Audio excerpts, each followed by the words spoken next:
नमस्कार साथियों, स्वागत है आप सभी का यूपीपीएससी वाला के प्लेटफॉर्म पर। साथियों, करंट अफेयर्स की इस सीरीज में अब तक हमने अक्टूबर मंथ 2024 के करंट अफेयर्स को डिस्कस किया है। आज की क्लास में हम नवंबर 2024 मंथ के करंट अफेयर्स को डिस्कस करने वाले हैं।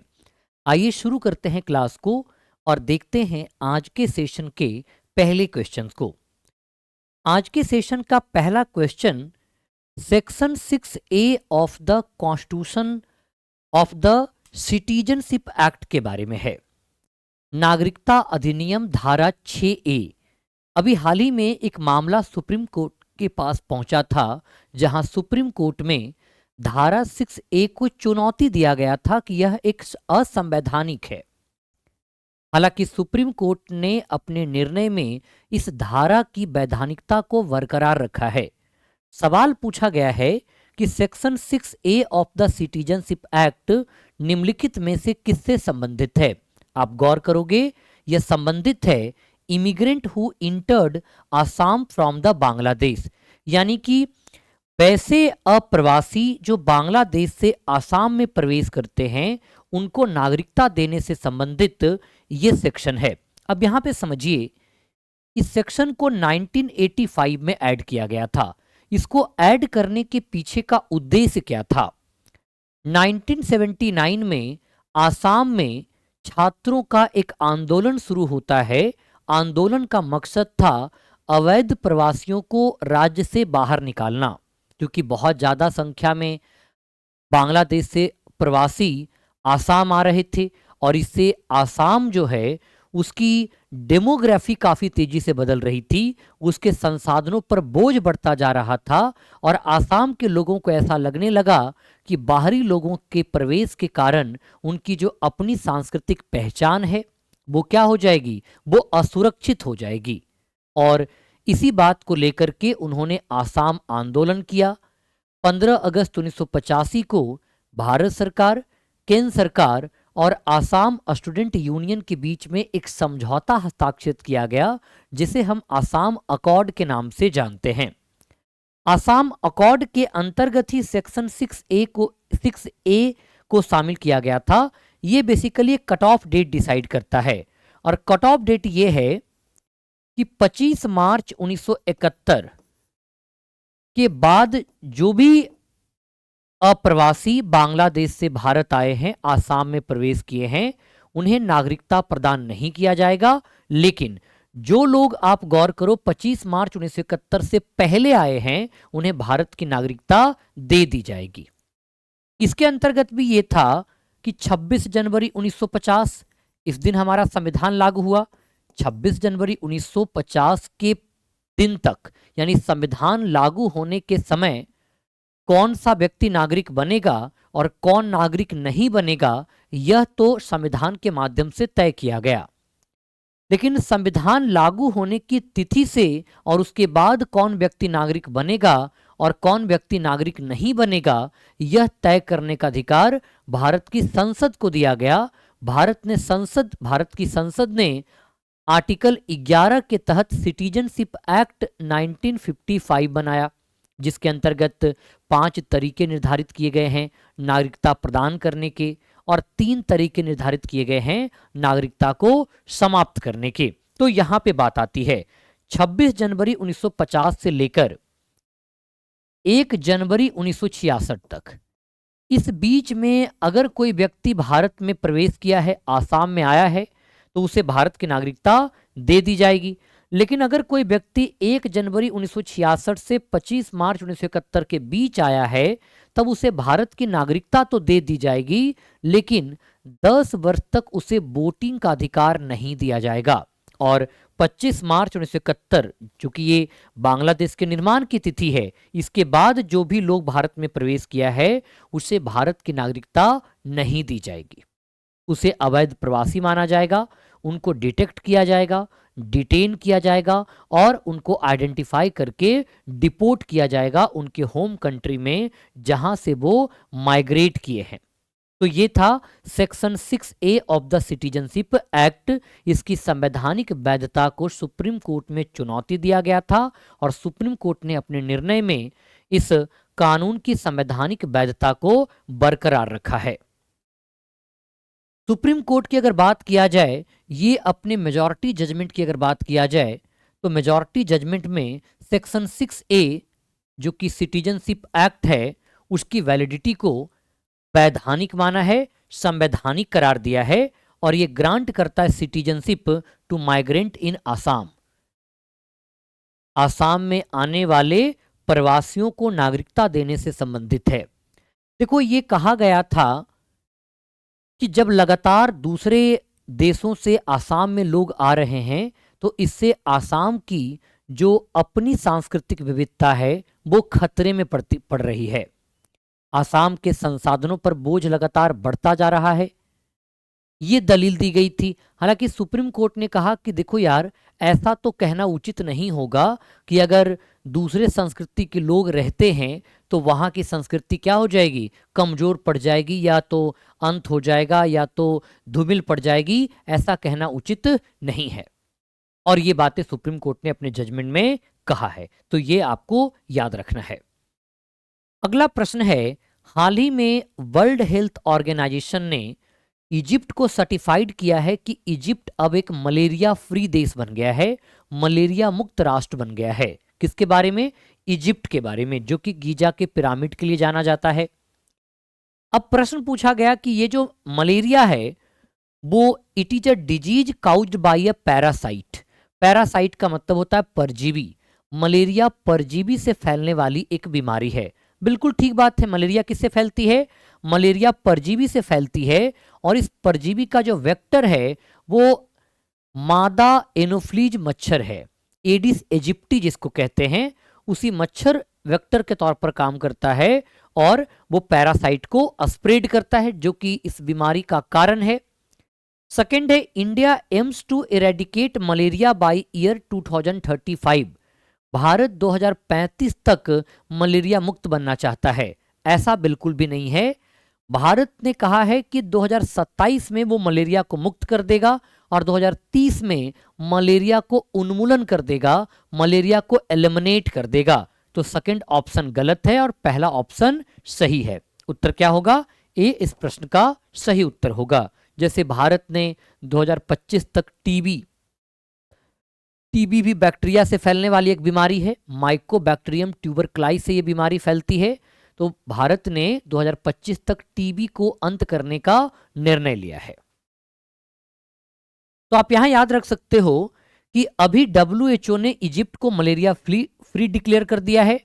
मलेरिया पैरासाइट से फैलने वाली एक बीमारी है और ये मादा एनोफ्लीज मच्छर के कारण ये परजीवी फैलता है और ये बीमारी फैलती है। ये बीमारी जो है मलेरिया, जैसे एक सवाल भी पूछा जाता है मलेरिया की दवा किससे प्राप्त होती है, तो सिनकोना से प्राप्त होती है। और malaria is a common disease जो कि आपको ट्रॉपिकल और सब ट्रॉपिकल रीजन में देखने को मिलेगा। जहां मच्छर पनपते हैं वहां देखने को मिलेगा। जब आप गौर करोगे कि बहुत ज़्यादा ठंड होती है तो मच्छर आपको नहीं मिलेंगे। रीजन क्योंकि बहुत अधिक ठंड में मच्छर का लार्वा जो है वो सरवाइव नहीं कर सकता और मच्छरों की जो लाइफ साइकिल होती है वो बहुत ज़्यादा नहीं होती है। तो ये आपको क्लियर होना चाहिए। भारत ने क्या टारगेट रखा है? 2027 तक मलेरिया मुक्त और 2030 तक मलेरिया को उन्मूलन करने का लक्ष्य रखा है। नेक्स्ट क्वेश्चन है, with reference to Shri Kartarpur Sahib corridor, Kartarpur Sahib समझौता, यह समझौता भारत और पाकिस्तान के बीच में वर्ष 2019 में हुआ था और ऐसा कहा जाता था कि नवजोत सिंह सिद्धू जो कि एक कॉमेडियन रहे हैं, क्रिकेटर रहे हैं, पॉलिटिशियंस रहे हैं, उनकी भी एक भूमिका रही थी। उस समय पाकिस्तान के प्रधानमंत्री इमरान खान थे जो नवजोत सिंह सिद्धू के दोस्त भी बताए जाते हैं। तो उसी संदर्भ में ये मामला सामने आया था। इसे कब साइन किया गया था? भारत और पाकिस्तान के बीच में 2019 में इस समझौता को साइन किया गया था। Kartarpur Sahib shrine is located on the West Bank of river Ravi. बिल्कुल, रिवर रावी नदी के पश्चिम किनारे पर करतारपुर साहिब कॉरिडोर है और यह सिखों का प्रमुख तीर्थ स्थल के तौर पर माना जाता है। पंजाब सिखों का घर माना जाता है, लेकिन जब 1947 में देश आजाद हुआ तो देश को केवल आजादी प्राप्त नहीं हुई थी, बल्कि देश का धर्म के आधार पर विभाजन भी हो गया था, भारत और पाकिस्तान के रूप में। तो पंजाब का भी विभाजन हुआ था, पंजाब का एक बड़ा हिस्सा पाकिस्तान को भी प्राप्त हुआ था और एक बड़ा हिस्सा भारत को भी प्राप्त हुआ था। तो सिख जनसंख्या बट गई। अब सिखों के जो कुछ टूरिस्ट जो पिलग्रिमेज प्लेस हैं वो आपको पाकिस्तान पंजाब में है, जबकि कुछ आपको भारत के पंजाब में है। और इसी वजह से दोनों तरफ के जो सिखों के प्रमुख तीर्थ यात्रा स्थल हैं उनको आपस में जोड़ने के लिए ये श्री करतारपुर साहिब कॉरिडोर समझौता किया गया था। अभी ये न्यूज में इसलिए आया है क्योंकि दोनों देशों की सरकारों ने निर्णय लिया है कि इसे अगले 5 साल के लिए बढ़ा दिया जाए, यानी कि 2029 तक इसको बढ़ा दिया गया है। इंडिया और पाकिस्तान के बीच में किया गया था। करतारपुर साहिब की बात किया जाए, ये सिख कम्युनिटी का है, जो भारत और पाकिस्तान में सिख समुदाय के लोग रहते हैं उनके लिए एक महत्वपूर्ण तीर्थ स्थान है। और ये लोकेटेड है on the West Bank of river Ravi, जहां पे गुरु नानक देव जो कि सिखों के प्रथम गुरु और सिख धर्म के संस्थापक हैं, अपने जीवन का 18 वर्ष व्यतीत किया था इसी करतारपुर साहिब में। इसीलिए करतारपुर साहिब जो गुरुद्वारा है वो काफ़ी महत्वपूर्ण है और ये पाकिस्तान के क्षेत्र में लोकेटेड है। तो यहाँ तक भारत के सिख कम्युनिटी के लोग पहुँच सकें तो एक कॉरिडोर बनाया गया है। पाकिस्तान क्या करता है कि $20 का प्रति व्यक्ति एक फीस भी वसूलता है। हालांकि भारत सरकार ने पाकिस्तान से रिक्वेस्ट किया कि जो आप फीस वसूलते हो वो फीस मत वसूलो, क्योंकि एक प्रकार का वो तो जजिया टैक्स हो गया ना, जजिया जो कि नॉन मुस्लिम पर लगाया जाता था। तो एक तो इस प्रकार का टैक्स हो गया, तो भारत ने कहा कि आप ऐसा नहीं मांगो, मतलब इसको रहने दो, छोड़ दो। नेक्स्ट है जेड मोड़ टनल, अभी न्यूज में रहा। ये कहां पे है? जेड मोड़। अब इसको जेड मोड़ क्यों कहा जाता है? क्योंकि इसका जो स्ट्रक्चर देखने को मिलता है ना वो जेड आकार में है और इसीलिए इसको जेड मोड़ टनल नाम दिया गया है। आपने सोनमर्ग का नाम सुना होगा, गुलमर्ग का नाम सुना होगा। तो सोनमर्ग एक जगह है, श्रीनगर लेह हाईवे पर आपको सोनमर्ग मिल जाएगा, जहां पे लोग ठंडे के मौसम में जाते हैं ताकि बर्फबारी का आनंद ले सकें। तो आप यहां पे गौर करोगे, ये जम्मू कश्मीर के सोनमर्ग में लोकेटेड है जेड मोड़ टनल। तो ये न्यूज में रहा था, आप इसको याद रखोगे। ये ऑल वेदर कनेक्टिविटी प्रोवाइड करता है सोनमर्ग को, जो कि एक फेमस टूरिस्ट डेस्टिनेशन है श्रीनगर लेह हाईवे पर। अगला प्रश्न है वर्ल्ड पोलियो डे के बारे में। वर्ल्ड पोलियो डे कब सेलिब्रेट किया जाता है? 24 अक्टूबर को वर्ल्ड पोलियो डे के तौर पर सेलिब्रेट किया जाता। इवन कि 24 अक्टूबर को यूनाइटेड नेशन डे के तौर पर भी सेलिब्रेट किया जाता है। इस बार का थीम क्या रहा था? Which of the following is the theme for world polio day 2024? A global mission to reach every child, one day one focus ending polio, delivering on promises our promises a polio free world. इस बार का theme क्या रहा था? तो इस बार का थीम रहा था a global mission to reach every child, यानी कि हर बच्चे तक पहुंचने का वैश्विक मिशन 2024 विश्व पोलियो दिवस का थीम रहा था। नेक्स्ट है मिलिट्री एक्सरसाइज सिम्बेक्स के बारे में। हमने कई बार बात किया है, ये सिंगापुर और भारत की नौसेना के बीच आयोजित होने वाला एक वार्षिक नौसैनिक अभ्यास है, जिसमें कौन कौन सेना भाग लेती है? तो एक तो सिंगापुर नेवी भाग लेती है और एक इंडियन नेवी भाग लेती है, सिम्बेक्स। ये भी न्यूज में रहा था। 31st edition of the Singapore India maritime bilateral exercise ये कंडक्ट किया गया ईस्टर्न नेवल कमांड विशाखापत्तनम में। ईस्टर्न नेवल कमांड विशाखापत्तनम में अभी इस एक्सरसाइज को कंडक्ट किया गया। ये 1994 से एक्सरसाइज किया जा रहा है और इसको एक्सरसाइज लायन किंग के नाम से जानते हैं। एक्सरसाइज लायन किंग के नाम से जानते हैं और धीरे धीरे ये इवॉल्व हुआ है दोनों देशों के बीच में। तो 1994 से ये दोनों देशों के बीच में एक वार्षिक अभ्यास का आयोजन किया जाता है।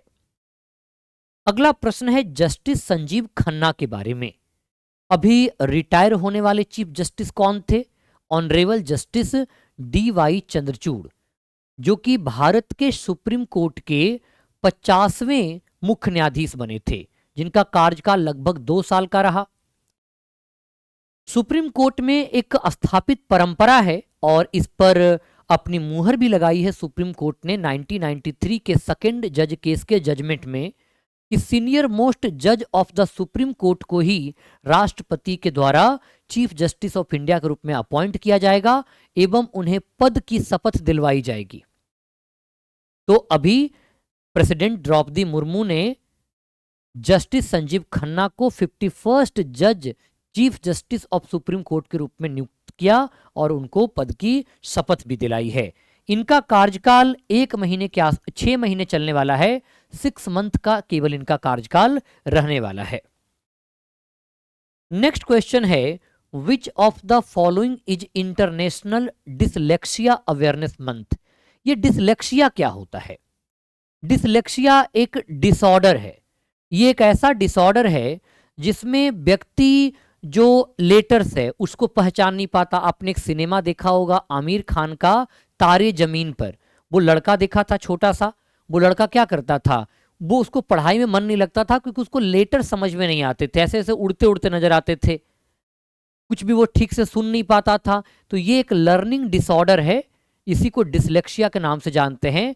अभी जितने भी दिल्ली के सरकारी भवन थे उसे इस अक्टूबर में सारे को लाल रंग से कलर कर दिया गया, लाइट से। इसका एक अवेयरनेस कैंपेन के तौर पर चलाया गया। तो अक्टूबर मंथ प्रत्येक वर्ष किस रूप में मनाया जाता है? इंटरनेशनल डिसलेक्सिया अवेयरनेस मंथ के तौर पर मनाया जाता है। तो आप ध्यान रखना, अब डिसलेक्सिया क्या है? एक लर्निंग डिसऑर्डर है, एक सीखने की बीमारी है, ये लर्निंग डिसऑर्डर है। That involve difficulty reading to due to problem identifying a speech. तो इसमें ना बानी की कम ध्वनियों को पहचानने, अक्षरों और शब्दों से उनको संबंधों को समझने में समस्या होता है, जिसके कारण उनको पढ़ने में कठिनाई होती है। तो यही एक बीमारी है, डिसलेक्सिया कहते हैं। इसी को लेकर के एक जागरूकता फैलाने के लिए अभी ये बात किया गया। नेक्स्ट है मैत्री द्वार एक कार्गो गेट। कार्गो गेट क्या होता है? जैसे 2 कंट्री है, एक है भारत और एक है बांग्लादेश। अब ये 2 कंट्री है, अब इन दोनों के बीच में वस्तुओं और सेवाओं के आर पार आवाजाही के लिए एक गेट बना दिया गया, इसी को कार्गो गेट कहते हैं। तो ये जो मैत्री कार्गो गेट डेवलप किया गया है, यह भारत और बांग्लादेश के बीच में किया गया। अब इससे होगा क्या कि दोनों देशों के बीच में जो कार्गो की ट्रांसपोर्टेशन है, आवाजाही है, एक्सपोर्ट इंपोर्ट, वो काफ़ी बढ़ सकती है। तो अभी यूनियन होम मिनिस्टर, क्योंकि जो बाउंड्री डिपार्टमेंट है, सीमा विभाग है, वो किसके अंतर्गत आता है? वो गृह मंत्रालय के अंतर्गत आता है। Newly constructed passenger terminal building and a cargo gate Maitri Dwar, कहाँ पे? लैंड पोर्ट पेट्रापोल, जो कि इंडिया बांग्लादेश बॉर्डर है वेस्ट बंगाल में, वहां पे इसको ओपन किया गया है। तो ये दोनों देशों के समझौते के अनुसार किया गया। द मैत्री द्वार एक कार्गो गेट के तौर पर ओपन किया गया है। नेक्स्ट है global rule of law index के बारे में। ये global rule of law index क्या है? कानून का शासन सूचकांक।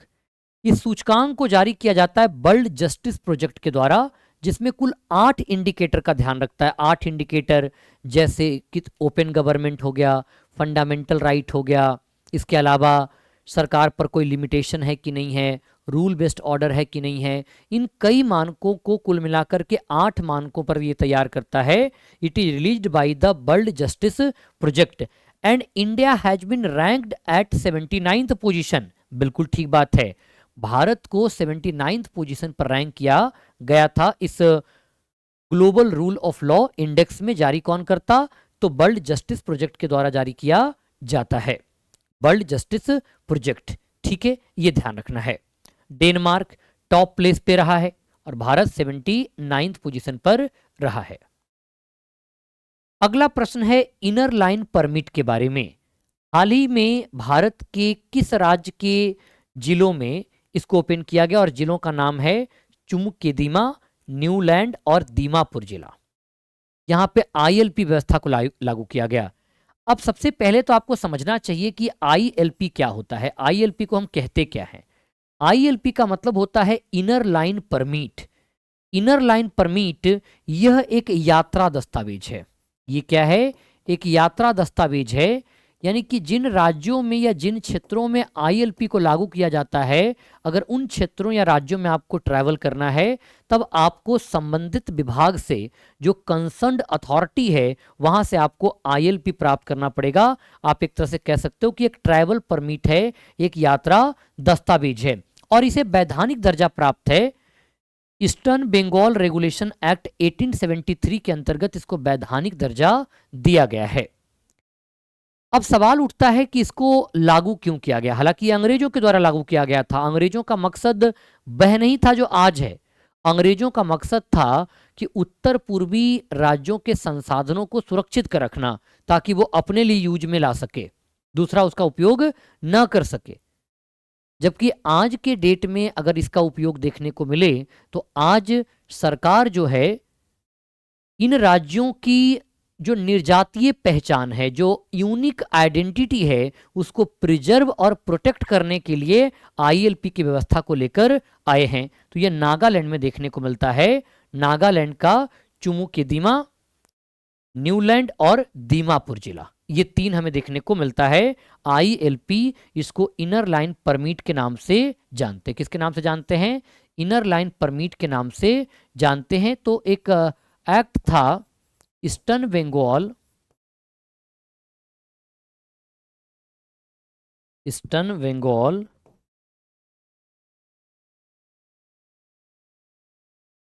Bengal regulation act 1873। Eastern Bengal regulation act 1873 के अंतर्गत यह देखने को मिलता है। अगला प्रश्न है, recently which state government has constituted a delimitation commission for fresh demarcation of division, district and tehsil in the state. परिसीमन का काम क्या होता है? परिसीमन का काम होता है सीमा निर्धारण करना, सीमांकन करना। तो अभी हाल ही में मध्य प्रदेश राज्य के द्वारा, डिवीजन का मतलब यहां पे तालुका से है, संभाग जो है ना, मंडल है, जिला और तहसील के नए सीमांकन करने के लिए एक डीलिमिटेशन आयोग का गठन किया है। देखो, एक जो डीलिमिटेशन का गठन किया जाता है, उसका काम होता है लोकसभा और विधानसभा के निर्वाचन क्षेत्रों की सीमा का निर्धारण करना, साथ ही साथ एससी एसटी के आरक्षण को भी तय करना कि किन किन सीटों पर आरक्षण लागू होगा, और वो रोटेशन के आधार पर आरक्षण काम करता है। तो वो डीलिमिटेशन कमीशन पार्लियामेंट्री एक्ट के द्वारा गठित किया जाता है, और इसको राज्य के द्वारा गठित किया गया है, ताकि राज्य के भीतर जो डिवीजन्स हैं, डिस्ट्रिक्ट हैं, तहसील हैं, उनको रीडिफाइन कर सके, उनको रीडिमार्केट किया जा सके। तो अभी मध्य प्रदेश सरकार ने ये किया है। ठीक है, नेक्स्ट है ट्राइबल यूनिवर्सिटी के बारे में। महाराष्ट्र में एक ट्राइबल यूनिवर्सिटी को ओपन किया जा रहा है। कहां पे? महाराष्ट्र में एक ट्राइबल यूनिवर्सिटी को ओपन किया जा रहा है। अब विकल्प पढ़िए, कह रहा है कि ये उज्जैन में खुलेगा। उज्जैन तो मध्य प्रदेश में है, तो फिर महाराष्ट्र कैसे हो सकता है? तो इस आधार पर तो पहला विकल्प वैसे भी गलत हो गया। अगर आप सेकंड विकल्प को पढ़िए, तो कह रहा है इसमें जनजातीय छात्रों के लिए 90% आरक्षण होगा। किसके लिए? जनजातीय छात्रों के लिए 90% पदों पर आरक्षण होगा। तो अब आप यहां पे गौर करो, तो इस प्रश्न का जो उत्तर होगा वो 90% नहीं है, बल्कि 80% जनजातीय छात्रों के लिए आरक्षण होगा, ना कि 90%। और ये उज्जैन में खोला जाएगा, तो फिर ये महाराष्ट्र कैसे हो सकता है? ये तो गलत हो गया। इसका उत्तर डी हो जाएगा। दोनों के दोनों जो स्टेटमेंट है वो गलत है। ट्राइबल यूनिवर्सिटी जनजातीय विश्वविद्यालय के बारे में अभी महाराष्ट्र राज्य ने एक यूनिवर्सिटी जो कि ट्राइब्स को डेडिकेट होगा, नासिक में खोलने की बात किया है। और नासिक महाराष्ट्र में है, गोदावरी नदी के तट पर। यहां भी कुंभ मेला का आयोजन किया जाता है। उद्देश्य क्या है? ताकि जनजातीय लोगों को एजुकेशन प्रोवाइड किया जा सके, उनको स्किल ट्रेनिंग दिया जा सके प्री ग्रेजुएट लेवल पर। इसके अंतर्गत 80% जो सीट होगा वो ट्राइबल यूनिवर्सिटी, ट्राइबल स्टूडेंट के लिए रिजर्व होगा। हाल ही में जम्मू कश्मीर में राष्ट्रपति शासन को रद्द कर दिया गया। क्यों रद्द किया गया? क्योंकि सुप्रीम कोर्ट का जजमेंट आया था आर्टिकल 370 के कॉन्स्टिट्यूशनल वैलिडिटी को लेकर के, जिसमें चैलेंज किया गया था कि भारत सरकार के द्वारा यानी कि राष्ट्रपति ने जो आदेश पारित किया है और जम्मू कश्मीर से विशेष दर्जा को समाप्त कर दिया है, ये अनुचित है। हालांकि सुप्रीम कोर्ट ने कहा कि नहीं, इसमें कोई अनुचित नहीं है, बिल्कुल उचित है। जम्मू कश्मीर हमेशा से भारत का अभिन्न अंग रहा है, केवल उसी बात को ये स्पष्ट शब्दों में कहा गया और कुछ भी बदलाव नहीं किया गया, तो बिल्कुल ये वैलिड है, जस्टिफाइड है, कॉन्स्टिट्यूशनल है। हालांकि साथ ही साथ सुप्रीम कोर्ट ने यह भी कहा कि with in 6 month of Jammu Kashmir में इलेक्शन कराए जाए और वहां पे जनता द्वारा निर्वाचित सरकार का गठन किया जाए। अभी हाल ही में गठबंधन और चुनाव लड़ी, बीजेपी वहां इलेक्शन हार गई और महागठबंधन चुनाव जीत गई, जिसका नेतृत्व उमर अब्दुल्ला कर रहे थे और उमर अब्दुल्ला जम्मू कश्मीर केंद्र शासित प्रदेश के पहले मुख्यमंत्री बने हैं। तो ये न्यूज में रहा था। तो ध्यान रखना किस आर्टिकल के अंतर्गत राष्ट्रपति शासन लगाया जाता, आर्टिकल 356 के तहत लगाया जाता है। और राष्ट्रपति शासन को भारत के संविधान में संवैधानिक आपातकाल कहा गया है। इसके लिए संविधान में राज्य आपातकाल शब्द की चर्चा नहीं किया गया है। तो ये क्लियर होना चाहिए, राज्य आपातकाल नहीं है, संवैधानिक आपातकाल की बात किया गया है, कॉन्स्टिट्यूशनल इमरजेंसी की बात देखने को मिलती है। तो ये पॉइंट क्लियर आपको होना चाहिए, आर्टिकल 356। अगला प्रश्न है लेडी जस्टिस प्रतिमा के बारे में। हाल ही में तत्कालीन चीफ जस्टिस DY चंद्रचूड़ जी के द्वारा लेडी जस्टिस की नई प्रतिमा का अनावरण किया गया। प्रतिमा में कुछ बदलाव किए गए। जैसे अगर आप बदलावों की बात करो तो पहले प्रतिमा के एक हाथ में तो न्याय का तराजू होता था, उसको एज इट इज रहने दिया गया है, क्योंकि ये जो तराजू है बिल्कुल बराबरी को दिखाता, जो कि समानता का प्रतीक है, इक्वालिटी को सिंबलाइज करता है। इसके साथ ही साथ आप गौर करोगे तो जो सेकंड आता है वो है प्रतिमा की जो आंखों पर काले रंग की पट्टी बंधी थी, अब उस काले रंग की पट्टी को खोल दिया गया है, जो यह दर्शाता है कि भारत का कानून अंधा नहीं है बल्कि तमाम पहलुओं को ध्यान में रखते हुए निर्णय सुनाता है। वहीं दूसरे हाथ में तलवार था जो कि दंड का प्रतीक था, उसे भी बदल दिया गया और उसके स्थान पर किताब को थमाया गया है, जो यह बताता है कि भारत की जो न्यायपालिका है वो कानून के दायरे में रह कर के ही निर्णय सुनाती है, यानी संविधान के तहत वो न्याय देने का काम करती है। तो आप देखिए दोनों के दोनों जो बदलाव हैं, रिमूविंग द ब्लाइंड फोल्ड, पट्टी हटाना, और तलवार के स्थान पर कॉन्स्टिट्यूशन को लेकर आना, ये दोनों के दोनों सही है। तो लेडी जस्टिस प्रतिमा का अभी अनावरण किया गया था। तो ये आप यहाँ पे ध्यान रख सकते हो। इवन कि आप पिक्चर में भी देख सकते हो, ये पुरानी वाली पिक्चर है, तो तराजू तो एज इट इज रह गया है, प्रतिमा का कलर वाइट कर दिया गया और आंखों पर जो पट्टी थी उसको हटा दिया गया, ब्लाइंड फोल्ड को, साथ ही साथ तलवार के स्थान पर संविधान थमाया गया है। तो उस समय के तत्कालीन चीफ जस्टिस कौन थे? DY चंद्रचूड़ थे। अगला प्रश्न है सरदार वल्लभ भाई पटेल के बारे में। सरदार वल्लभ भाई पटेल की जन्म जयंती 31 अक्टूबर को मनाई जाती है और 31 अक्टूबर को राष्ट्रीय एकता दिवस के तौर पर मनाया जाता है, नेशनल यूनिटी डे के तौर पर सेलिब्रेट किया जाता है। उनका जन्म गुजरात के नाडियाड में हुआ था। उनका जन्म कहाँ हुआ था? उनका जन्म गुजरात के नाडियाड में हुआ था। वो स्वतंत्र भारत के पहले गृह मंत्री थे। बस स्वतंत्र भारत के पहले गृह मंत्री नहीं थे, बल्कि वो उप प्रधानमंत्री भी थे, डेप्यूटी प्राइम मिनिस्टर भी थे और गृह मंत्री भी थे, क्योंकि डेप्यूटी प्राइम मिनिस्टर का जो पोस्ट होता है वो कोई संवैधानिक वैधानिक कानूनी पद तो है नहीं, बेसिकली वो एक कार्यकारी पद है जो राजनीतिक पॉलिटिक्स से प्रेरित है, विशुद्ध राजनीतिक पद कहा जाता है। 2014 में सरकार ने तय किया कि 31 अक्टूबर को नेशनल यूनिटी डे के तौर पर हम सेलिब्रेट करेंगे। तो 1, 2 and 3 are the correct answer. Government ने अभी प्लान किया था 150वां बर्थ एनिवर्सरी को सेलिब्रेट करने के लिए 2024 से 2026 तक। इनका जन्म 31 अक्टूबर 1875 को हुआ था और वो स्वतंत्र भारत के पहले गृह मंत्री और उप प्रधानमंत्री के रूप में काम किए। 2014 में सरकार ने निर्णय लिया कि 31 अक्टूबर को राष्ट्रीय एकता दिवस के तौर पर मनाया जाएगा। इवन कि इस मौके पर एक कार्यक्रम भी संचालित किया जाता है, एक भारत श्रेष्ठ भारत कार्यक्रम, जिसका उद्देश्य है भारत में एकता के बंधन को मजबूत बनाना। अब एक राज्य के बच्चों को दूसरे राज्य में भेजा जाता है तो इससे क्या होता है, दो राज्यों के बीच में संस्कृति का आदान प्रदान होता है, दो लोग एक दूसरे की संस्कृतियों को समझते हैं। अब जैसे जैसे दो लोग एक दूसरे को समझते जाएंगे, दोनों के बीच में जो प्रेम है वो गहरा होता चला जाएगा। जैसे जब विवाह होकर के नई बहुरिया घर में आती है तो क्या घर वालों के साथ उतना ही प्रेम होता है? नहीं होता। पति के साथ उतना प्रेम होता नहीं होता।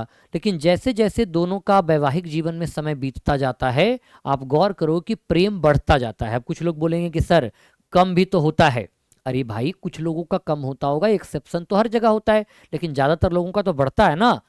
तो वही चीज़ें याद रखना। तो ये कल्चर को जैसे जैसे एक दूसरे को जानोगे तो वैसे वैसे भारत की एकता भी मजबूत होगी। और इस एक भारत श्रेष्ठ भारत कार्यक्रम का उद्देश्य भी वही है।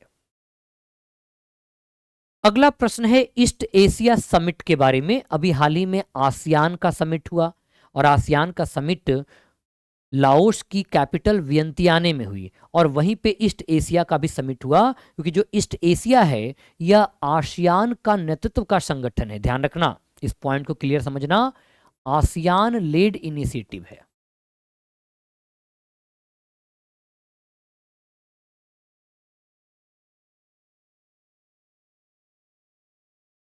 आसियान लेड इनिशिएटिव है। इसे 2005 में गठित किया गया था और इसमें कुल 18 मेंबर है। अब कैसे याद रखो कि 18 मेंबर कौन कौन है, तो आप ऐसे इसको याद रखिए। एक तो आसियान याद रखिए, आसियान में टोटल मेंबर की जो संख्या है वो कितनी है, 10 है। इसके अलावा 3 जैसे चीन है, जापान है और दक्षिण कोरिया है। चीन, जापान और दक्षिण कोरिया। इसी प्रकार से यूएसए है, रूस है और चीन है। उसके बाद एक जो है, या एक आप यहाँ पे देखिए, तो एक तो है भारत, है ना, एक कौन है, भारत। और उसके बाद आप गौर करो तो चीन, जापान, दक्षिण कोरिया, यूएसए, रूस और चीन और भारत हो गया, और एक जो है वो ऑस्ट्रेलिया है। तो ये टोटल आपको कितने कंट्री मिलेंगे, टोटल 18 कंट्री इसके मेंबर के तौर पर शामिल होते हैं। तो दोनों के दोनों स्टेटमेंट क्या है, सही है ईस्ट एशिया समिट के बारे में। और इसका भी जो अभी समिट हुआ था वो लाओस की कैपिटल वियंतियाने में हुआ था। आप यहाँ देख सकते हो कि 2005 में इसको स्थापित किया गया। यह एक आसियान लेड इनिशिएटिव है, आसियान के नेतृत्व वाला एक पहल है। इट एम्फेसाइज करता है ओपननेस, खुलापन को लेकर के, समावेशीपन, इंक्लूसिवनेस और इंटरनेशनल लॉ का आदर करना। आसियान सेंट्रलिटी है, आसियान इसमें एक मेन कारक के तौर पर काम करता। 18 मेंबर है, Australia, China, India, Japan, New Zealand, South Korea, Russia और यूनाइटेड स्टेट्स है। इसमें चीन शामिल नहीं है। मैंने यहाँ पे चीन को भी शामिल कर रहा था, यहाँ पे चीन शामिल नहीं है।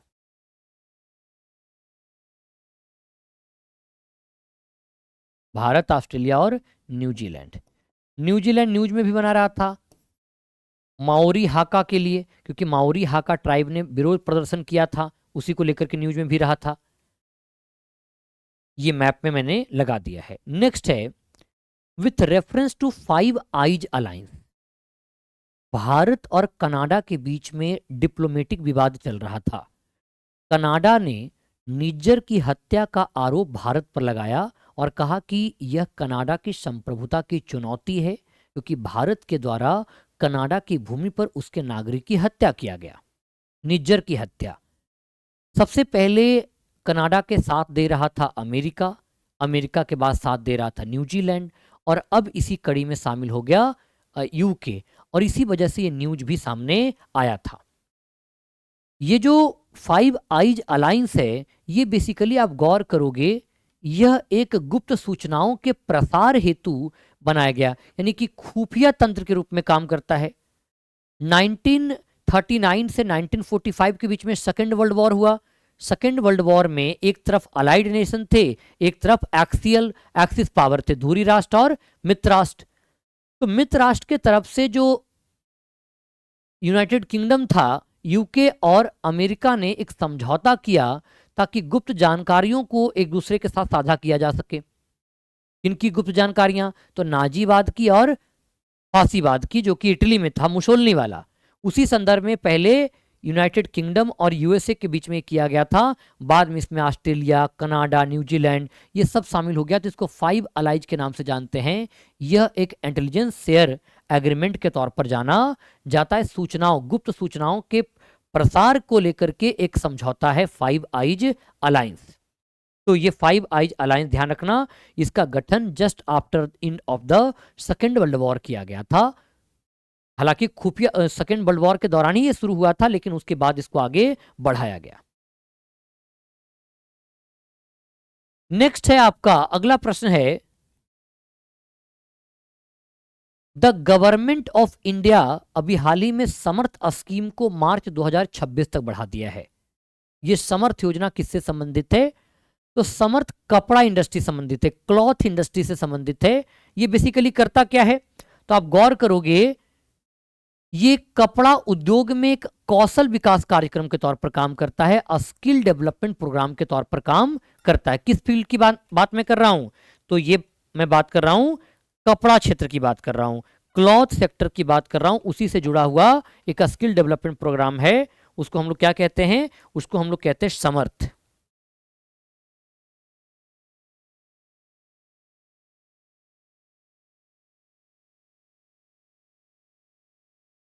आप यहां देख सकते हो, गवर्नमेंट ऑफ इंडिया ने एक्सटेंड किया समर्थ को, scheme for capacity building in textile sector, यानी कि कपड़ा क्षेत्र में दक्षता निर्माण योजना। यह एक मांग संचालित और प्लेसमेंट उन्मुख कौशल कार्यक्रम है। प्लेसमेंट उन्मुख का मतलब होता है ट्रेनिंग पूरा करने के बाद उसको रोजगार भी दिलवा दिया जाता है। अगला न्यूज में रहा ई श्रम वन पोर्टल। ये पोर्टल न्यूज में रहा, इसका कारण क्या है? देखो, जब आप ई श्रम वन पोर्टल के बारे में बात करोगे ना, पहले क्या होता था कि जो अनऑर्गेनाइज सेक्टर्स के कर्मचारी हैं, इनके लिए सरकार ने कई सारी योजनाएं चलाई, लेकिन वे इन योजनाओं के बारे में अवगत भी नहीं है, और अवगत भी हैं तो अलग अलग चीज़ों के लिए अलग अलग प्लेटफॉर्म पर जाना पड़ता है। क्योंकि ऑर्गेनाइज सेक्टर में काम करने वाले लोगों को तो सारा कुछ बेनिफिट मिल जाता, लेकिन अनऑर्गेनाइज वालों को तो बेनिफिट मिलता नहीं है। तो सरकार उसके लिए कदम उठा रही है ताकि जनता का कल्याण बना रहे। और इसी संदर्भ में ये मामला आया था। तो जितना भी अनऑर्गेनाइज सेक्टर के श्रमिकों के लिए सरकार की योजनाएं हैं, उसको एकल पॉइंट पे लाके डाल देना, उसी को ई श्रम वन स्टॉप सॉल्यूशन कहते हैं। ये आपको ध्यान रखना। It is for unorganise workers, बिल्कुल ये असंगठित श्रमिकों के लिए है। किसके लिए? It is for unorganised workers. तो किसके अंतर्गत आएगा? Ministry of labour and employment के अंतर्गत आएगा, क्योंकि ये लेबर से जुड़ा हुआ है। तो ये दोनों मामले सही हैं। ई श्रम वन स्टॉप सॉल्यूशन के बारे में 21 अक्टूबर 2024 को सेंट्रल गवर्नमेंट इसको लॉन्च किया, और ये इनिशिएटिव जो है फैसिलिटेट करेगा easier access of government scheme to unorganised worker, यानी जो अनऑर्गेनाइज्ड वर्कर्स हैं उनको सपोर्ट करने के लिए ये काम करेगा। नेक्स्ट है, it aims to integrate information of beneficiaries of all social security and welfare schemes meant for unorganised workers in an effective manner through a single platform, यानी कि जितनी भी योजनाएं हैं उन सबको एक ही प्लेटफॉर्म पर इंटीग्रेट कर दिया जाएगा। किसके लिए? तो गौर कीजिए, ये अनऑर्गेनाइज्ड वर्कर्स के लिए, असंगठित क्षेत्र के श्रमिकों के लिए। नेक्स्ट है, अभी हाल ही में एक न्यूज सामने आया कि भारत अब रेल इंजन का जो एक्सपोर्ट है वो किसको करेगा?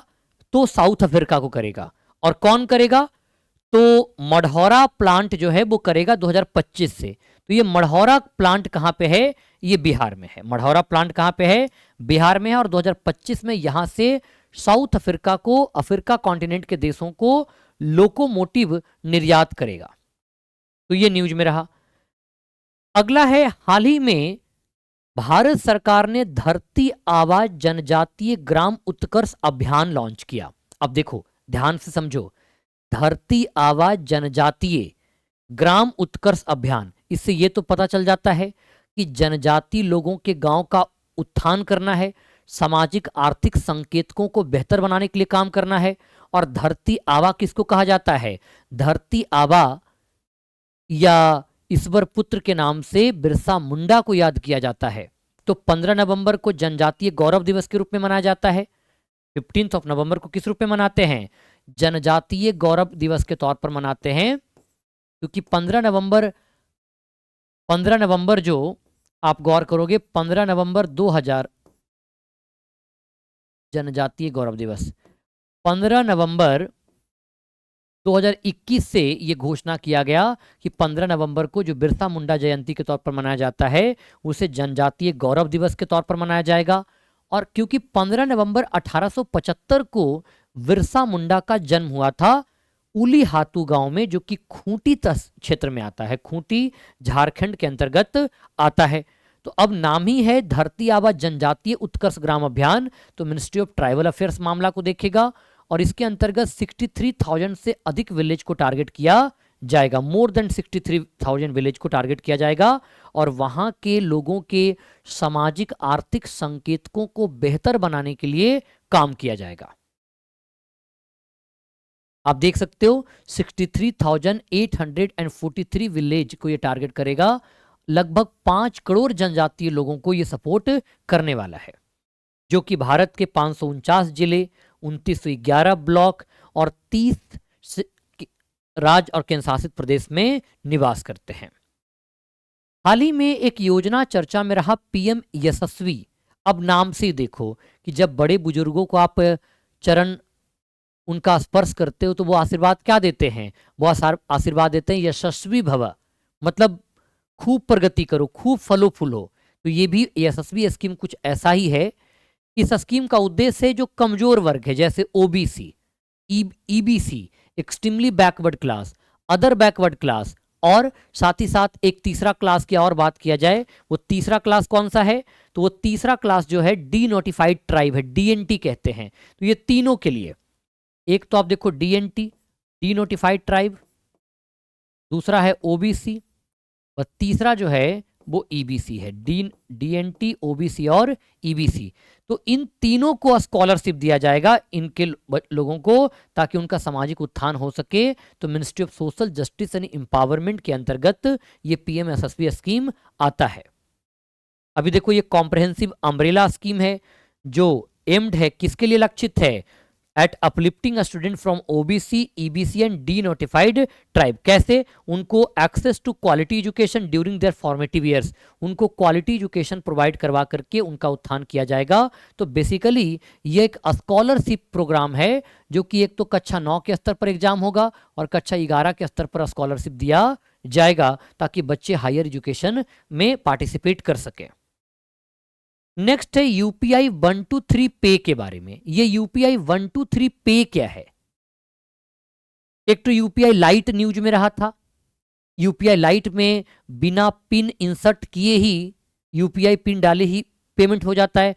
पहले मैक्सिमम 500 रुपए तक का पेमेंट हो सकता था, अब उस लिमिट को बढ़ा करके 1000 कर दिया है। और पहले यूपीआई लाइट की जो वॉलेट थी वो मैक्सिमम 2000 रुपया जमा हो सकता था, अब उसको बढ़ा करके भी 5000 कर दिया है। तो यूपीआई लाइट था।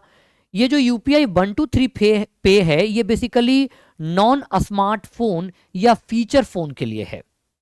उसमें ये सर्विसेज अवेलेबल है, बिना इंटरनेट कनेक्टिविटी के भी ये काम करेगा, यूपीआई काम करेगा। इसको 2022 में लॉन्च किया गया था यूपीआई 123 पे।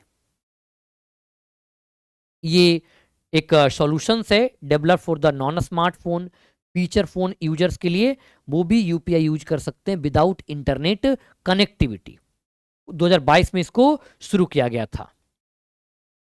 अगला न्यूज है state of global water resource report के बारे में। यानी कि state of global water resource report जो है इसको अभी पब्लिश किया गया। कौन पब्लिश किया है? इसको पब्लिश करने का काम किया है वर्ल्ड मीटरोलॉजिकल ऑर्गेनाइजेशन, विश्व मौसम विज्ञान संगठन, जिसका मुख्यालय जेनेवा स्विट्जरलैंड में लोकेटेड है। गठन 1875 में हुआ था और इसी वर्ष भारत में इंडियन मीटरोलॉजिकल ऑर्गेनाइजेशन को भी गठित किया गया था। अब ये जारी किया गया वर्ल्ड मीटरोलॉजिकल ऑर्गेनाइजेशन के द्वारा।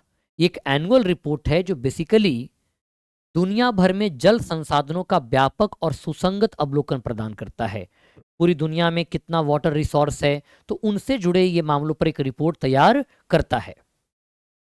2023 के रिपोर्ट के अनुसार देखा जाए तो अभी ये देखने को मिला कि जो ग्लोबल रिवर्स हैं, यानी कि जो वैश्विक नदियां हैं, वो ड्राइएस्ट एयर के तौर पर सामने आया, शुष्क वर्ष के तौर पर सामने आया। अभी साइक्लोन दाना जो है वो उड़ीसा के पूर्वी तट से टकराया और आप जानते हो कि हिंद महासागर में जो भी साइक्लोन आता है उसकी नेमिंग की एक प्रक्रिया है। जो भी देश इस क्षेत्र में आते हैं उनके द्वारा कुछ नाम सुझाया जाता है और उन्हीं नामों में से अल्टरनेट वर्ष के आधार पर साइक्लोन का नामकरण कर दिया जाता है। तो एक साइक्लोन दाना जो है वो टकराया कहाँ से? उड़ीसा के पूर्वी तट से टकराया। अब ये नाम किसने दिया है? तो ये नाम कतर के द्वारा दिया गया है। कतर के द्वारा साइक्लोन दाना नाम दिया गया। इसी प्रकार से हमने साइक्लोन रेमल की बात किया था, जो नाम दिया था यमन ने। इसके साथ हमने बात किया चक्रवात असन के बारे में, जो कि पाकिस्तान के द्वारा नाम दिया गया था।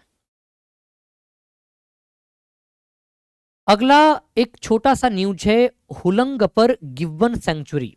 हाल ही में न्यूज में था हुलंगपर गिब्बन सेंचुरी।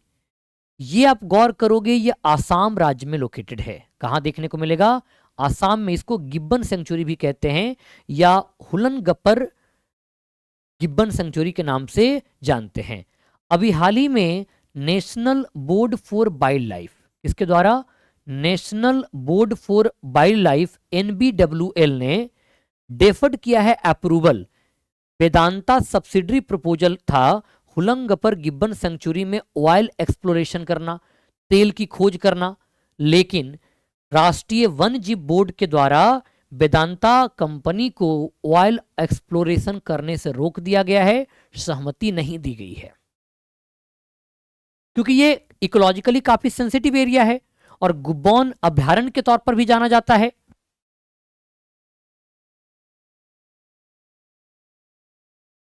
इसे पहले गिब्बन वाइल्ड लाइफ सेंचुरी और हुलंगपर रिजर्व फॉरेस्ट के नाम से जाना जाता था।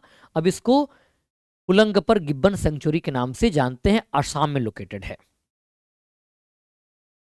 हाल ही में भारत का पहला सरकार द्वारा वित्त पोषित multi modal large language model initiative launch किया गया। उसका नाम क्या है?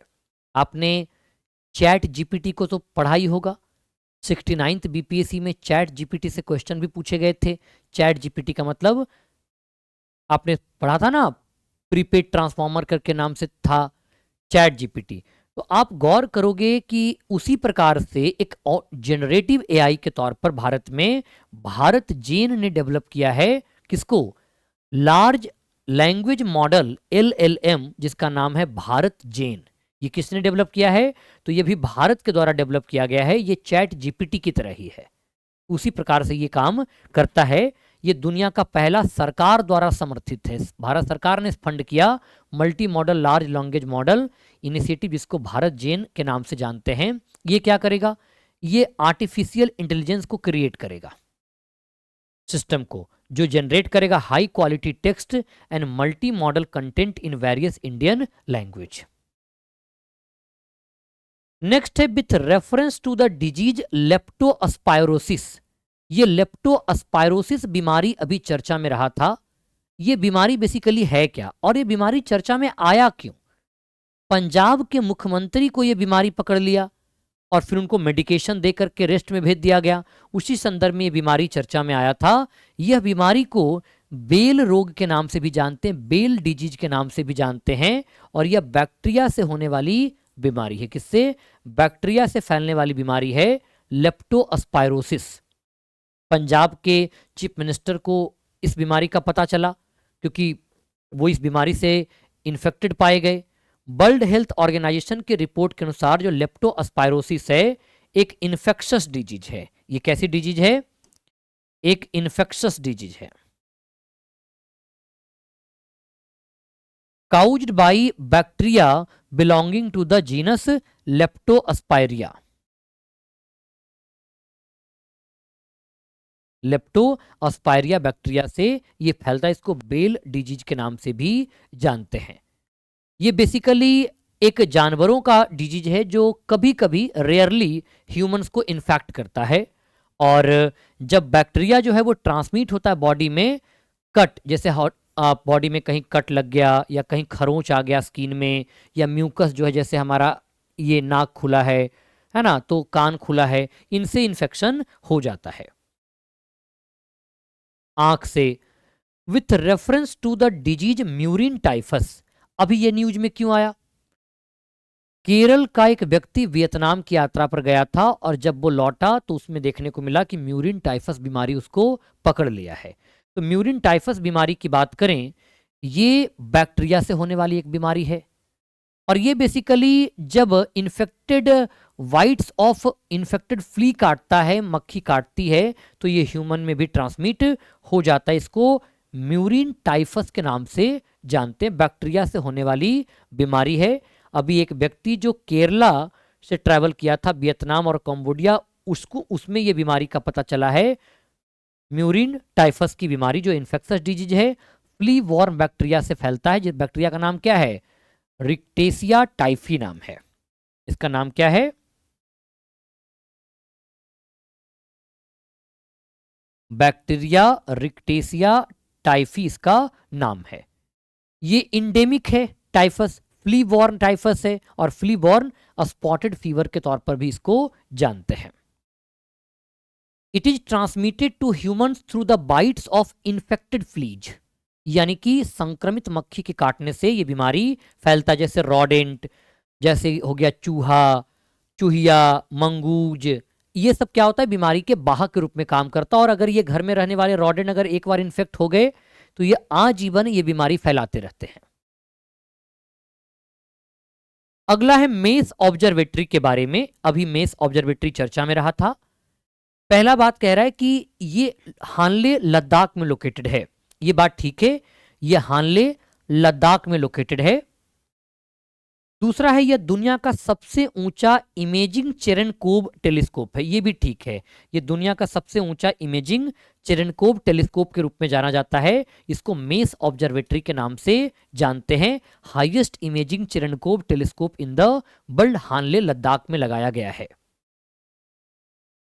नेक्स्ट है, देखो ये जो बेसिकली करेगा क्या, आप यहां गौर करो, यह गामा किरण जो गामा रेज है ना, ये क्या करेगा?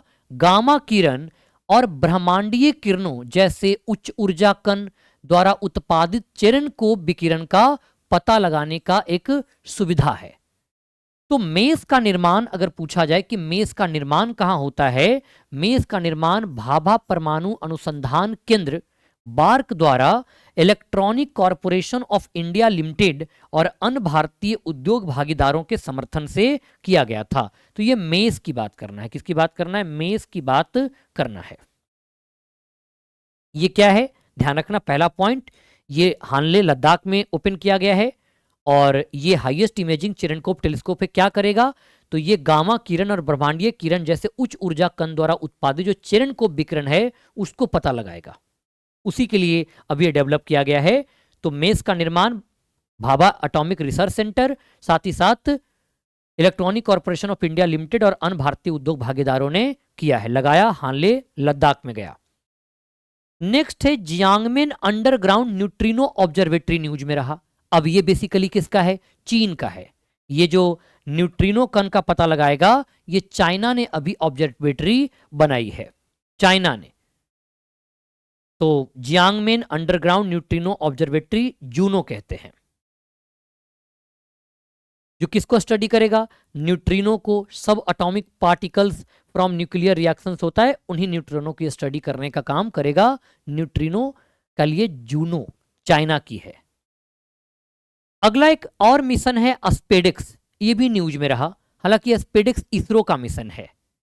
और इसमें क्या होगा ना, दो छोटे छोटे सैटेलाइट जो हैं चेसर और टारगेट, इन दोनों को लॉन्च किया जाएगा।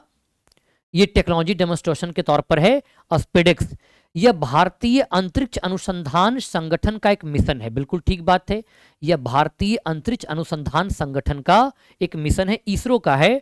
और यह एक जुड़वा उपग्रह मिशन के तौर पर भी जाना जाता है, जिसमें चेसर और टारगेट उपग्रह को भेजा जाएगा। तो अभी हाल ही में हैदराबाद की एक कंपनी थी, दो 400 केजी का सैटेलाइट इसरो को हैंडओवर किया है। और इसरो जो है अभी जो स्पेडेक्स अपना प्रोग्राम भेज रहा है, स्पेस डॉकिंग एक्सपेरिमेंट, उसके अंतर्गत ये हैदराबाद की कंपनी को भी दो सैटेलाइट को भेजा जाएगा, चेसर और टारगेट। नेक्स्ट है the very short range air defence system, VSWORD। अब ये न्यूज में रहा। अब ये है क्या? पहली बात कि ये डिफेंस का एक man portable defence air defence system है। तो ये फोर्थ जनरेशन का man portable air defence system है। मैन पोर्टेबल का मतलब होता है जिसे बहुत आसानी से एक जगह से दूसरे स्थान पर लाया और ले जाया जा सकता है। अब मान लो कोई बड़ा मिसाइल है, तो उसको अगर एक स्थान से दूसरे स्थान लाना है, ले जाना है, तो ये संभव नहीं रह जाएगा। लेकिन ये बहुत आसान होता है, एक छोटा सा होता है, इसको लाना और ले जाना बहुत आसान होता है। तो ये VSWORD है, फोर्थ जनरेशन का man portable air defence system है। इसको डेवलप किया गया है DRDO के द्वारा। तो दोनों के दोनों स्टेटमेंट सही होगा। VSWORD के बारे में, very short range air defence system.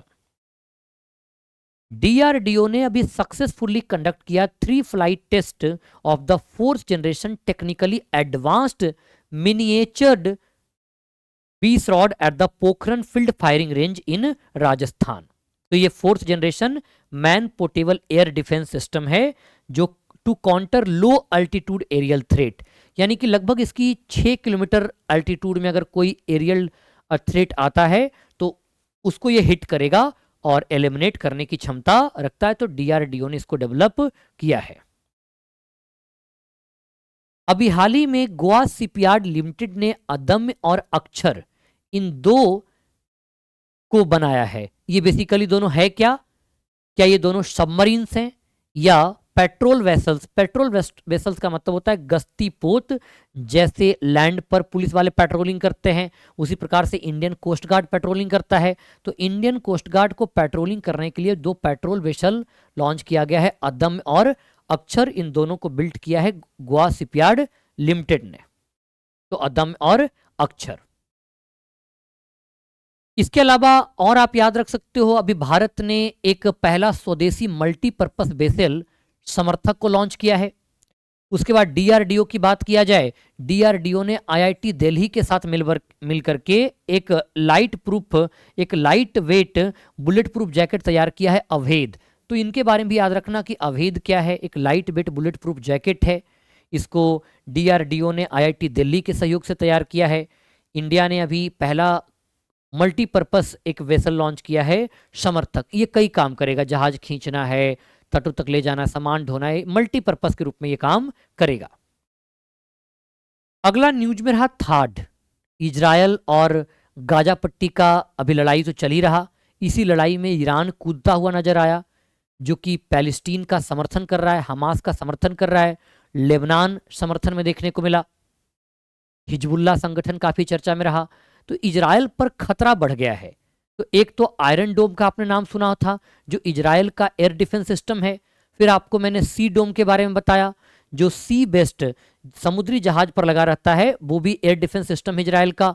अभी अमेरिका की जो थाड प्रणाली है, उसको भी इजरायल में डिप्लॉय किया जा रहा, और साथ ही साथ अमेरिका अपने सैनिकों को भी डिप्लॉय कर रहा है ताकि उसको मैनेज किया जा सके। तो इस थाड को यूनाइटेड स्टेट्स ने डेवलप किया है, और यह एक एडवांस्ड एंटी मिसाइल सिस्टम के तौर पर जाना जाता है, थाड के नाम से जानते हैं। तो ये आप देख सकते हो, थाड terminal high altitude area defence.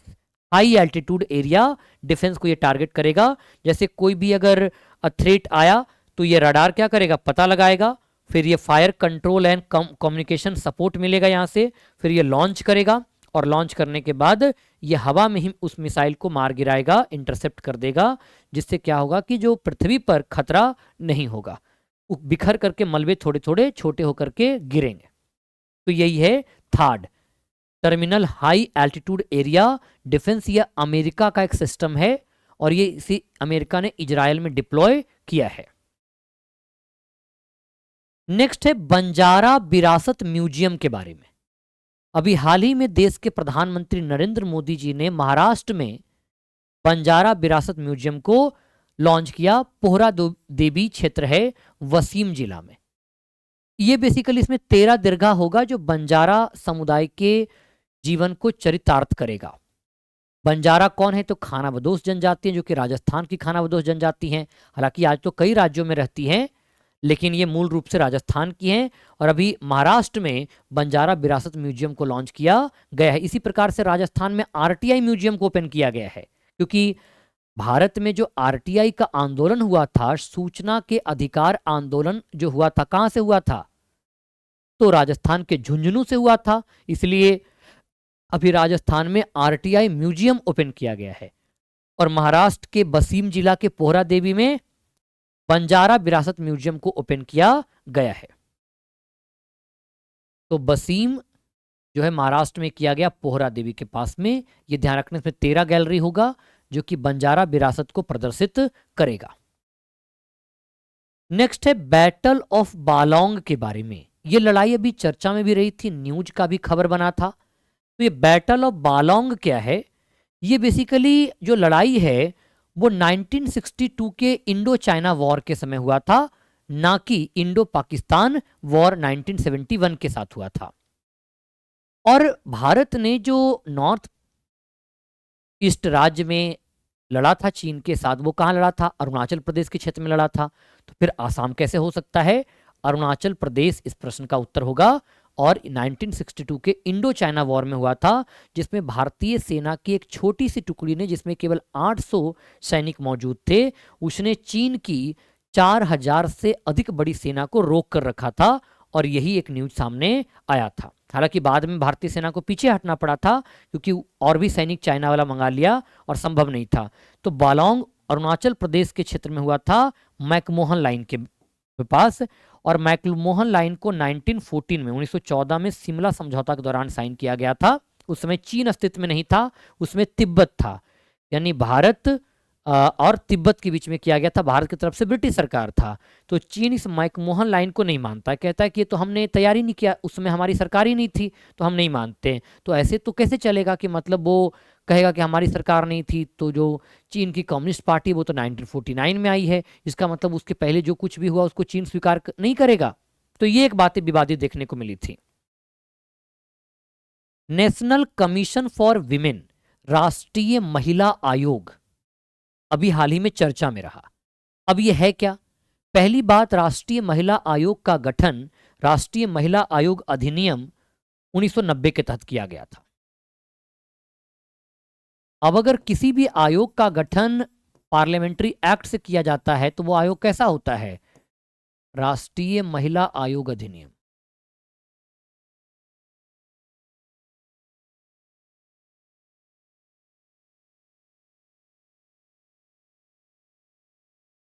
आयोग अधिनियम 1990 देखने को मिलता है। तो ये पहला स्टेटमेंट बिल्कुल ठीक है। यह एक कैसा निकाय है? वैधानिक निकाय है।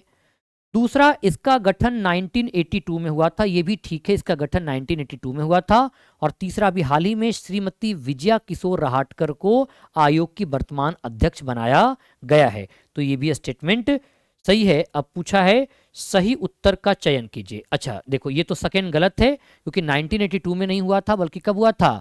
1992 में हुआ था, 1992 में हुआ था। तो दूसरा गलत है, पहला और तीसरा सही है। सेकेंड ऑप्शन इसका गलत है। 1992 में हुआ था राष्ट्रीय महिला आयोग अधिनियम 1990 के तहत। इसमें टोटल 5 मेंबर होते हैं, एक चेयरमैन होते हैं, एक डेप्यूटी चेयरमैन होते हैं और 3 मेंबर्स होते हैं, जिनका कार्यकाल यूजुअली 3 साल के लिए होता है। हालांकि उसको एक्सटेंड किया जा सकता है। तो राष्ट्रीय महिला आयोग का गठन, इसका कार्यकाल पहले 5 साल होता था, अब केंद्र सरकार तय करती 3 साल लगभग। नेक्स्ट है with reference to global multidimensional poverty index 2024 के संदर्भ में। इसके बारे में global multidimensional poverty index 2024। इसे जारी किया जाता है यूनाइटेड नेशन डेवलपमेंट प्रोग्राम और साथ ही साथ Oxford poverty and human development initiative के द्वारा। तो पहला स्टेटमेंट तो ठीक है।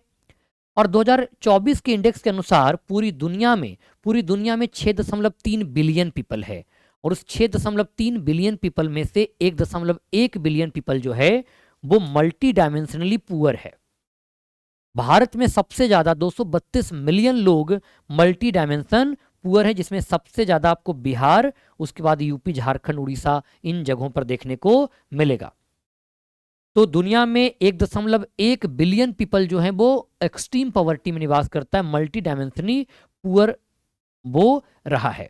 आप यहां देखो, ये 112 देशों को रैंक करता है, जिसमें अभी जो रहा है आप गौर करोगे तो ये 3 इंडिकेटर पे जारी करता है। एक तो हेल्थ के अंतर्गत न्यूट्रिशन और चाइल्ड मोर्टालिटी, एजुकेशन में ईयर्स ऑफ स्कूलिंग और स्कूल अटेंडेंस, साथ ही साथ लिविंग स्टैंडर्ड में जैसे cooking fuel, sanitation, drinking water, electricity, housing, asset, इन सबको मानक के रूप में ध्यान रखा जाता और इसके आधार पर निकाला जाता है global multidimensional poverty index. Even कि भारत की बात करें तो भारत वाले इंडेक्स में थोड़ा अलग भी होगा, जैसे बैंक अकाउंट वगैरह भी होता है जो नीति आयोग रिलीज करती है।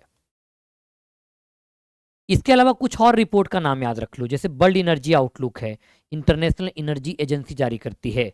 वर्ल्ड इकोनॉमिक आउटलुक की बात करें, इंटरनेशनल मॉनेटरी फंड जारी करती है। Poverty prosperity and planet report, ये वर्ल्ड बैंक जारी करता है। नेक्स्ट है मरीन मैरीटाइम एक्सरसाइज सिम्बेक्स के बारे में। अभी हमने चर्चा किया था कुछ देर पहले इसके बारे में। तो ये एक ज्वाइंट नेवल एक्सरसाइज है इंडिया और सिंगापुर के बीच में, और कब शुरू हुआ था? 1994 में एक्सरसाइज लायन किंग के तौर पर शुरू हुआ था और तब से ये दोनों देशों के बीच में एक्सरसाइज चलता आ रहा है। हाल ही में किस राज्य ने शेड्यूल कास्ट को सब क्लासिफाई किया? आपको याद होगा सुप्रीम कोर्ट का जजमेंट आया और सुप्रीम कोर्ट ने अपने जजमेंट में कहा कि जैसे ओबीसी को क्रीमी लेयर और नॉन क्रीमी लेयर में डिफाइन किया जाता है, उसी प्रकार से अब एससी और एसटी में भी सब क्लासिफिकेशन किया जाना चाहिए, ताकि आरक्षण का जो लाभ है और सरकारी कार्यक्रमों का जो लाभ है वो उन वर्गों तक पहुंचे जो इसके सबसे ज्यादा योग्य हैं, जो मोस्ट डिजर्विंग तक पहुंचे, जो ऑलरेडी बेनिफिट उठा करके समाज में अपनी स्थिति को सुधार चुके हैं। उनको आरक्षण की क्या आवश्यकता है? उसी संदर्भ में यह बात किया गया। तो ये पहला स्टेट अभी कौन बन गया है? हरियाणा बन गया है, जिसने इस एससी के भीतर, शेड्यूल कास्ट के भीतर सब क्लासिफिकेशन को लागू करने की बात किया है। अगला प्रश्न है भारत का पहला एनालॉग स्पेस मिशन। सबसे पहले तो जान लो एनालॉग स्पेस मिशन क्या होता है। अब भारत ने तय किया है कि 2035 तक अपना इंटरनेशनल स्पेस स्टेशन बना लेगा और 2040 तक भारत जो है वो क्या करने वाला है? भारत पहला मैंड मिशन भेजेगा, चंद्रमा पर आदमी को भेजेगा। तो चंद्रमा या मंगल, अगर इन ग्रहों की स्थितियों को देखा जाए तो कैसी स्थिति मिलेगी? बहुत ही डिफिकल्ट टोपोग्राफी है, मौसम भी काफी ज्यादा खराब होगा, ठंड बहुत ज्यादा होगी। तो ऐसी स्थिति में जो हार्ड क्लाइमेट है उसमें कोई सर्वाइवल सीख सके उसी को, और ये भारत में स्थितियां कैसी मिलती हैं? तो लद्दाख रीजन में कितना माइनस में टेम्परेचर जाता है, एयर प्रेशर काफी कम होता है, लोगों को ऑक्सीजन खींचने में, सांस लेने में दिक्कत होती है, टोपोग्राफी बहुत डिफिकल्ट है, हार्ड टोपोग्राफी है। तो वो क्या है? एक चंद्रमा की सतह और मंगल की सतह से मिलती जुलती स्थिति है, तो वहां पे ही स्पेस मिशन की तैयारी करेगा। तो वही अभी न्यूज में रहा, ये इसरो ने स्टार्ट किया है लेह लद्दाख में, और ये मार्स और वीनस पे नहीं बल्कि मार्स और चंद्रमा पर है, वीनस पे नहीं। ये है, हालांकि वीनस के लिए भारत ने ये कहा कि शुक्रयान लॉन्च करेंगे। तो एक सही है, दूसरा गलत है, ये ध्यान रखना। साइमुलेशन का मतलब आप समझ गए होंगे कि क्या होता है। अगला एक त्योहार चर्चा में रहा, निंगोल चकौबा। अब ये निंगोल चकौबा त्योहार क्या है? इस त्योहार को सबसे पहले समझो, यह मेती समुदाय का एक त्योहार है, और मेती समुदाय जो कि मणिपुर राज्य में निवास करती है, मणिपुर के जो प्लेन एरिया है वहां पे ये समुदाय रहती है।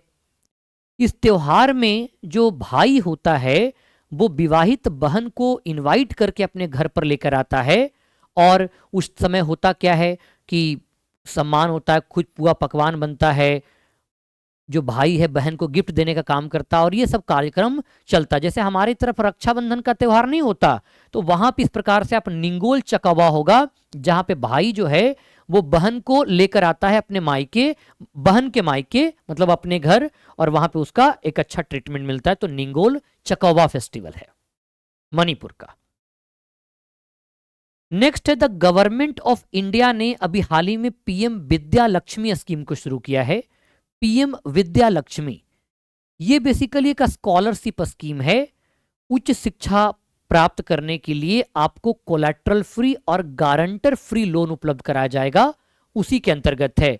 और अगर आपकी परिवार की इनकम 8 लाख से कम है सालाना, तब इंटरेस्ट पर भी 3% का सबवेंशन मिलेगा, छूट मिलेगा। It is a central sector scheme, बिल्कुल यह एक केंद्र क्षेत्र की योजना है, यानी कि केंद्रीय क्षेत्र की योजना है, अर्थात योजना का निर्माण और क्रियान्वयन केंद्र सरकार द्वारा किया जा रहा, तथा संपूर्ण वित्त पोषण भी केंद्र सरकार ही कर रही है। It offers collateral free loan to a student for higher education. It offer किसको ऑफर करता है? कोलैटरल फ्री लोन टू किसको? To a student for higher education. तो both 1 and 2 are the correct answer. Government of India ने approve किया PM Vidya Lakshmi Yojana को। Next है नमो drone दीदी। ये नमो ड्रोन दीदी क्या है? सेल्फ हेल्प ग्रुप को आपने पढ़ा है, स्वयं सहायता समूह। अब स्वयं सहायता समूह की महिलाओं को क्या किया जा रहा? ड्रोन उपलब्ध करवाया जा रहा है। ड्रोन का जितना खर्चा आएगा वो सरकार एक सब्सिडी के तौर पर अनुदान देगी। अब ये ड्रोन क्या होगा? महिलाओं को ट्रेनिंग भी दे दिया जाएगा ड्रोन चलाने का।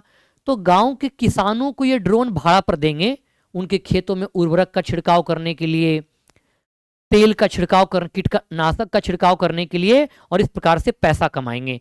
तो यह सेल्फ हेल्प ग्रुप के इंपावरमेंट से जुड़ा हुआ है, और यह भी एक सेंट्रल सेक्टर स्कीम है। तो नमो ड्रोन दीदी यह केंद्र सरकार के द्वारा शुरू किया गया है। उद्देश्य आप समझ गए कि क्या उसका उद्देश्य है, जिसमें महिलाओं को ड्रोन खरीदने का सपोर्ट मिलेगा, एसएचजी वाली महिलाओं को, और ये बोल ड्रोन किराए पर दे करके पैसा कमाएंगे। अगला प्रश्न है प्रोजेक्ट शौर्य गाथा के बारे में। प्रोजेक्ट शौर्य गाथा, शौर्य मतलब वीरता, और वीरता का काम कौन देखता है? तो डिपार्टमेंट ऑफ मिलिट्री अफेयर। तो डिपार्टमेंट ऑफ मिलिट्री अफेयर का ही प्रोजेक्ट है प्रोजेक्ट शौर्य गाथा। अभी second edition of the annual Indian military heritage festival IMHF organise किया गया। प्रोजेक्ट शौर्य गाथा भी इस फेस्टिवल में था। ये डिपार्टमेंट ऑफ मिलिट्री अफेयर और USI ऑफ इंडिया के अंतर्गत ये किया जाता है। ये उद्देश्य क्या है? देखो बेसिकली क्या है ना, शिक्षा और पर्यटन के माध्यम से भारत की सैन्य विरासत का संरक्षण और प्रचार करना है, मिलिट्री हेरिटेज को प्रमोट करना है। अभी भारत का पहला नाइट सफारी कहां शुरू होने वाला है? उत्तर प्रदेश के कुकरैल फॉरेस्ट रिजर्व में, जो कि लखनऊ में लोकेटेड है। उत्तर क्या हो जाएगा? उत्तर प्रदेश हो जाएगा, कुकरैल फॉरेस्ट। अगला है एस अजीज बासा and other versus union of India case news में रहा। ये न्यूज क्या है? देखो अभी हाल ही में कुछ दिन पहले सुप्रीम कोर्ट में जो उस समय के तत्कालीन चीफ जस्टिस DY चंद्रचूड़ मामले को देख रहे थे, इस पीठ ने क्या किया, अजीज बासा के जजमेंट को पलट दिया और कहा कि अलीगढ़ मुस्लिम यूनिवर्सिटी को अल्पसंख्यक का दर्जा प्राप्त हो सकता है, क्योंकि इस निर्णय में, जो कि 1967 का निर्णय आया था, इस निर्णय के द्वारा अलीगढ़ मुस्लिम यूनिवर्सिटी के अल्पसंख्यक दर्जा को मानने से मना कर दिया था। हालांकि आगे चल करके 1981 में पार्लियामेंट ने एक लॉ भी बनाया था। उस लॉ को इलाहाबाद हाई कोर्ट ने अनकॉन्स्टिट्यूशनल डिक्लेयर कर दिया था। मामला सुप्रीम कोर्ट में पहुंचा और सुप्रीम कोर्ट ने इस संदर्भ में निर्णय लिया कि नहीं, AMU को माइनॉरिटी स्टेटस का दर्जा मिलना चाहिए, और उसका दर्जा है। ये पूरा मामला था। अगला है अनलक्ष्य अस्टिल्थ टेक्नोलॉजी। अस्टिल्थ का मतलब क्या होता है? छुप जाना। तो ये रडार तकनीक है। अब होता क्या है कि रडार कैसे काम करता है? जैसे मान लो यहां से हम कुछ वेव जनरेट किए रडार, अब यहाँ पे वेव कोई वस्तु से टकराएगा तो रिटर्न होगा, तो पता चल जाएगा कि कोई ऑब्जेक्ट है। अगर ये वेव यहाँ से रिलीज करे रडार और ये ऑब्जर्व कर ले तो पता ही नहीं चलेगा, छुप जाएगा। यही काम करता है। तो एक कपड़ा का यूज किया गया इस टेक्नोलॉजी में, और आईआईटी कानपुर ने इस अनलक्ष्य स्टील टेक्नोलॉजी को डेवलप किया। इससे होगा क्या कि भारत की जो डिफेंस मैन्युफैक्चरिंग है वो काफी उन्नत हो जाएगा, एडवांस हो जाएगा, और अब हम बेहतर जो उपकरणों का निर्माण कर पाएंगे जो दूसरे देशों की रडारों से बच करके काम कर सकता है। आईआईटी कानपुर। एक किताब है the origins of speaking with nature, origins of Indian environmentalism, जो कि पर्यावरण चेतना पर बल देता है। यह रामचंद्र गुहा की पुस्तक है, एक इतिहासकार हैं। पोस्ट इंडिपेंडेंस इसकी पुस्तक आती है, काफी प्रसिद्ध किताब है। लास्ट क्वेश्चन है Henley passport index 2024। Henley passport index international air transport association से प्राप्त डेटा के आधार पर रिपोर्ट तैयार करती है कि किस देश के पासपोर्ट पर आप कितने देशों में वीजा फ्री एक्सेस कर सकते हो। तो अगेन जो सिंगापुर है वो टॉप किया और भारत 83rd पोजीशन पर आया है। भारत के पासपोर्ट पर 58 देशों में वीजा फ्री एक्सेस किया जा सकता है। कितने देशों में? 58 देशों में वीजा फ्री एक्सेस किया जा सकता है। तो अभी सिंगापुर टॉप पे रहा था, तो ये आपको न्यूज में पता होना चाहिए। यही पूरा मामला था और ये था पूरा नवंबर मंथ 2024 का करंट अफेयर जो यहां पे कंप्लीट होता है। मैंने आपको जनवरी 2024 से लेकर नवंबर 2024 के करंट अफेयर्स को डिटेल से करवा दिया है। ठीक है, तो बहुत बहुत धन्यवाद साथियों, मिलते हैं अगली क्लास में। तब तक के लिए बहुत बहुत धन्यवाद आपका।